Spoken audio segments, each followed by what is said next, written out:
Rehefa vanim-potoana ny fialan-tsasatra tahaka izao dia mihamaro ny fivezivezena na io an-tanety na anabakabaka na ihany koa an-dranomasina. Any tanana ny mpamily rehetra zany ny sorohana ny lozam-pifamoivoizana zareo anivon'ny ministeran'ny fitaterana sy ny famantanana toetrandro moa dia nametraka viana amin'izao fotoana izao ny amin'ny anana ny mpamily isorohana ny lozam-pifamoivoizana samihafa. Tanjon'ny ministeran'ny fitaterana sy ny famantarana toetrandro miaraka amin'ireo sampan-draharaha eo ambany fiahiny toy ny APMF, ATT sy ny SIS ny fanatrarana ilay tanjona zéro accident indrindra amin'izao fotoam-pialan-tsasatra izao raha ny voalasa nandritra ny valan-dresaka tamin'ny fampalala vaovao androany.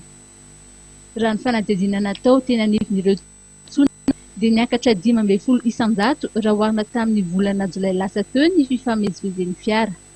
Tsy ny fitaterana tanety ihany no ahitana ny fitombon'ny fifamoivoizana izay, fa ny fitaterana anabakabaka sy an-dranomasina ihany koa.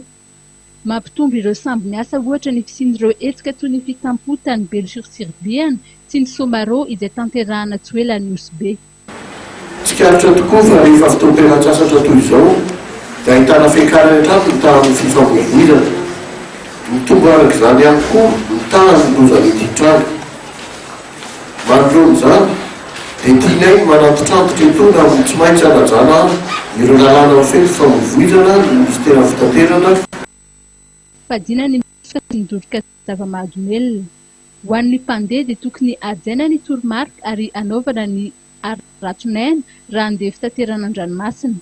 Ireo tovam-pitaterana kosa dia tokony mandalo fitsirihana ara-teknika. Ferana ny entana entiny mpandeha tsirairay na ny hafainganana mpandehan'ny fiara. Jerena manokana ihany koa ny fomba fametrahana izay entana izay ary ferana ny ahavony. Tsara ihany koa ny mamantatra ny vinavinan'ny toetrandro ary ferana ny ora ifamezivezena.